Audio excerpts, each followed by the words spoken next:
ایک ساتھی نے لکھا ہے کہ غیر مقلدین حضرات صحیحین یعنی بخاری اور مسلم شریف کی احادیث پر عمل کرتے ہیں اور آپ احناف ان سے پھر بھی اختلاف رکھتے ہیں، وجہ کیا ہے؟ جزاکم اللہ خیرہ۔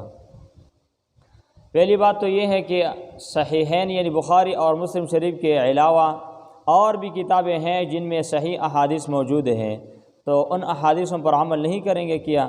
ان احادیثوں پر بھی عمل کریں گے اور صحیحین یعنی بخاری اور مسلم شریف کی احادیثوں پر بھی عمل کریں گے۔ دوسری بات یہ ہے کہ غیر مقلدین حضرات کا صحیحین یعنی بخاری اور مسلم شریف کی احادیثوں پر عمل کرنے کا دعویٰ کہ ہم تمام احادیثوں پر عمل کرتے ہیں جو صحیحین یعنی بخاری اور مسلم شریف میں ہیں، تو یہ دعویٰ بھی غلط اور باطل ہے، کیونکہ صحیحین یعنی بخاری اور مسلم شریف میں بے شمار احادیث ایسی ہیں کہ جن پر غیر مقلدین حضرات کا عمل نہیں، عمل تو دور کی بات ہے، ان کے خلاف فتویٰ دے دیتے ہیں، ان کے خلاف فتویٰ لگا دیتے ہیں۔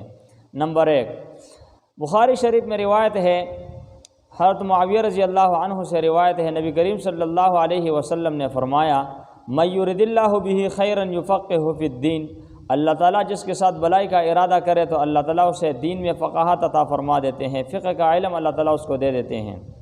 دوسری جگہ حضرت نبی کریم صلی اللہ علیہ وسلم نے حضرت عبداللہ ابن عباس رضی اللہ عنہما کو دعا دی اور فرمایا، اللہم فقہہ فی الدین، اللہ عبداللہ ابن عباس کو دین میں فقاہت عطا فرما، یہ بھی بخاری شریف میں ہے۔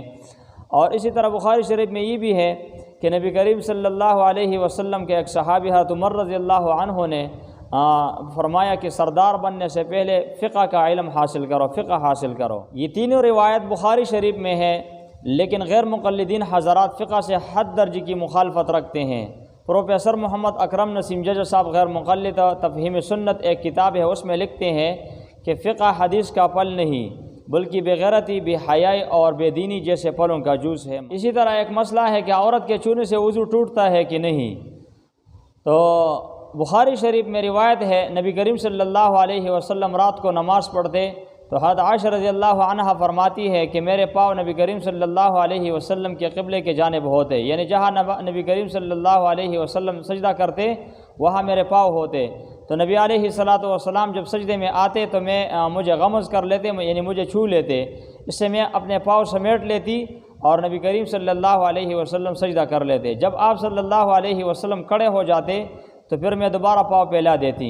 اس سے معلوم ہوا کہ عورت کے چھونے سے وضو نہیں ٹوٹتا، ورنہ نبی کریم صلی اللہ علیہ وسلم کا وضو ٹوٹ جاتا اور نبی علیہ الصلاۃ والسلام اسی نماز کو دوبارہ اثر نو شروع کر لیتے اور وضو فرما لیتے۔